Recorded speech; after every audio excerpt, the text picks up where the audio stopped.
Do you think that President Trump is the right candidate to be able to do a Reagan revolution? Do you think he's going to be able to carry it off? It feels a little crazy right now.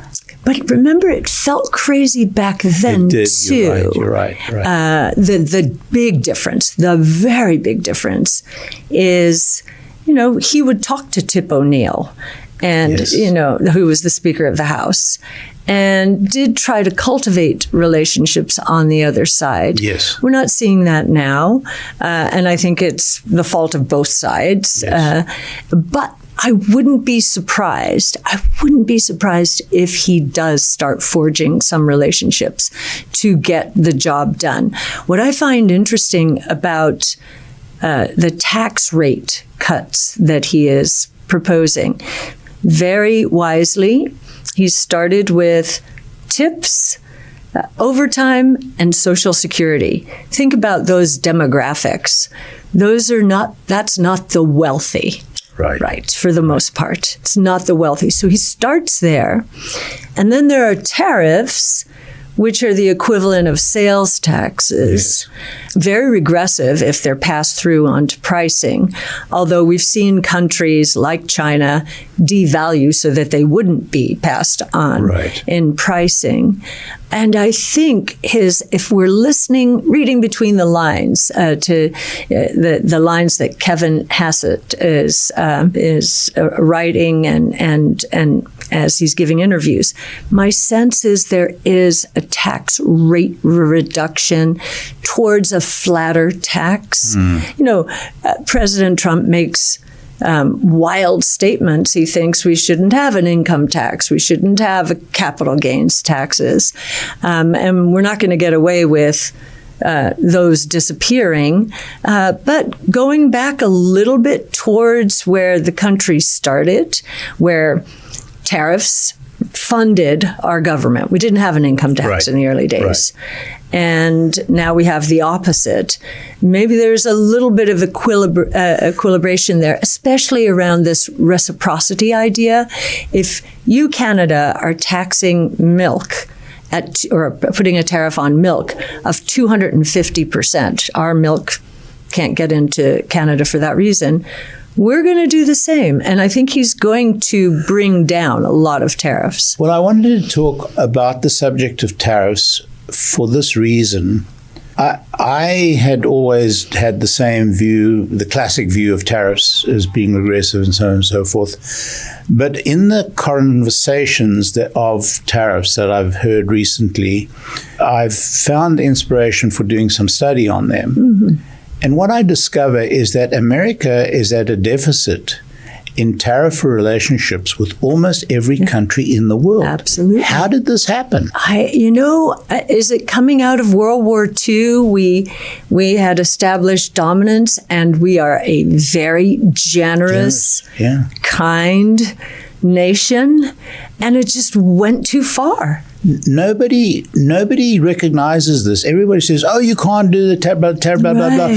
But when you look at every single country with whom we have commercial relationships, we are at a tariff deficit. Yes. And not just a minor tariff deficit, a very significant tariff deficit. Which is a highly regressive tax on our country. Yes. And I think that President Trump understands that. So why did the WTO, given the WTO, was that not equalized, equilibrated somehow in the negotiations for the WTO? I do not know. I think we had bureaucrats. We had no one kind of from a high level saying, wait a minute, that is off kilter. You had sort of incremental adjustments. People who are bureaucrats tend to be incremental in their moves. Right.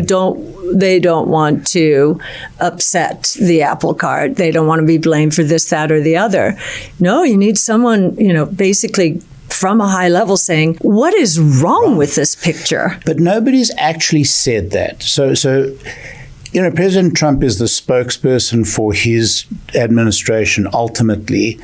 And, he talks about what he's going to do with tariffs, but it would be so valuable if he could say, look, everybody, let me just tell you what the situation is, where we are in the world with tariffs, and how we relate to all these other countries from a tariff perspective. I think it would be so valuable in the conversation. I agree. And it would be, he would be reinforcing this idea. I am protecting the average consumer in the U.S. This is very regressive.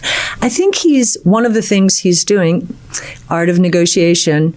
I'm sure there are other things that he wants from countries behind the scenes that are part of each one of these deliberations. So there might be wisdom in what seems to be a chaotic situation. I know we often say that about him, that there could be wisdom behind it. I sometimes find myself believing that, and sometimes I'm questioning it, because I think it's such a clear fact that, if we could somehow publicize this, and maybe this is worth writing about and putting in paper, because when I started doing this investigation, I was staggered because, I think of myself as understanding some of these economic things, but I had no idea, none at all. It's years and years of incrementalism. Yes. And you've got both President Trump and Elon Musk saying, wait a minute. Right. There's something really wrong here. Yes. And, just even the WTO, I mean, and China has flourished because of the WTO. And because of ignoring the WTO within the WTO. Within the WTO, yes. But I think even there, I think while it's been deleterious to the United States, our manufacturing base has been gutted. Right. And, at least cut in half as a percent of GDP if you look at manufacturing, whether it's employment or output.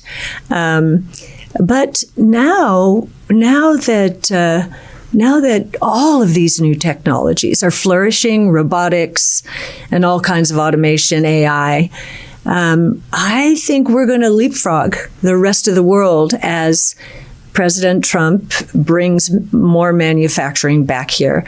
I think our productivity as a nation is going to be much higher and will grow much more rapidly than otherwise would have been the case. So we've been paying. The WTO started about 25 years ago, and now that pendulum went way too far.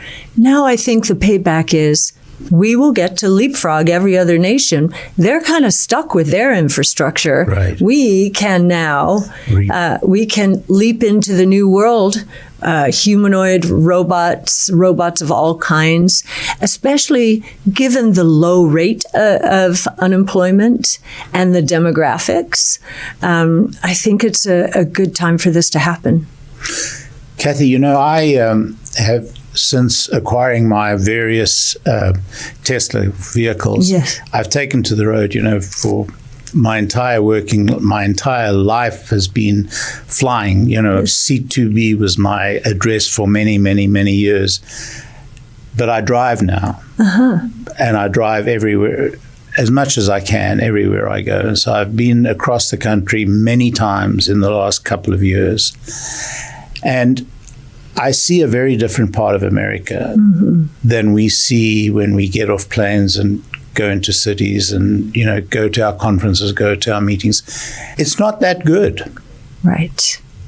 And, I think that the opportunity to get some of these people active in the economy, far more active than they're able to be in these remote, not even remote, in these smaller towns and off not in the major cities. I think the opportunity is there, because I think there's one area that we failed in this country, and that's these people, these working people who have lost all these manufacturing facilities and so on. And so there's gigantic human capital opportunities. Absolutely. Huge unlock. If you listen to Vivek Ramaswamy in Ohio, what he's doing, he gave someone a tour through parts of Ohio that were the industrial parts and how they're rejuvenating.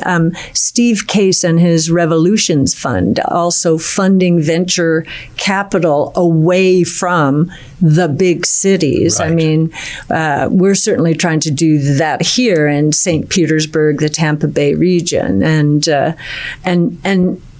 and I think governors are going to start competing. You get Vivek Ramaswamy out there saying, beating the drum. It's going to impact other governors. And we know Governor DeSantis here. The state of Florida has been fantastic. Huge. He's so focused on bringing startups into Florida and really taking that mantle away from California. He's very competitive to the point where I think in his budget there are some ideas that we've been working with his team on that may make it through in terms of tax credits for startups who don't need the tax credits, of course, but they can sell them off, which is very common in real estate. Right. Now, thinking about the same thing when it comes to innovation, and there is so much opportunity because we've never seen 15 technologies evolving at the same time the way they are. 5 major innovation platforms: robotics, energy storage, AI, blockchain technology, and multi-omic sequencing. We are so privileged to be living in this time. And I think as investors, and we were just talking about it this morning, this is so deflationary, but deflation in a good sense. Yes. You cut prices, you get more of it. And I think the challenge for investors is to figure out, okay, where is there going to be so much deflation, so much competition, some of it coming out of China. China's trying to pivot into this innovation age to get out of its property meltdown and the deflationary bust that's taking place there. So I think that's the trickiest thing we're trying to understand and navigate. Right. And I come from Africa, so I was born and brought up in South Africa. And, Africa is in a terrible state, I mean, for the most part. It's not necessarily even enjoying the last revolution, let alone this revolution.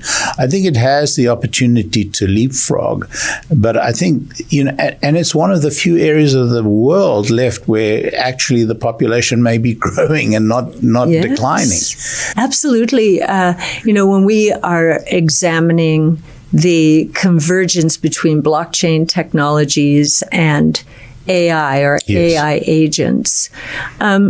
Africa is, we did a podcast, a Bitcoin brainstorm, where we featured, his name is Roast Beef. He's one of the developers around the Lightning Network. And this was, I'm going to say 2 years ago already. This was just a gleam in the eye, this idea, how is this convergence going to take place? He said, oh no, the gig economy in Africa is on steroids because of this convergence. And so you're right, leapfrogging. And I also think AI agents, this comes back to education.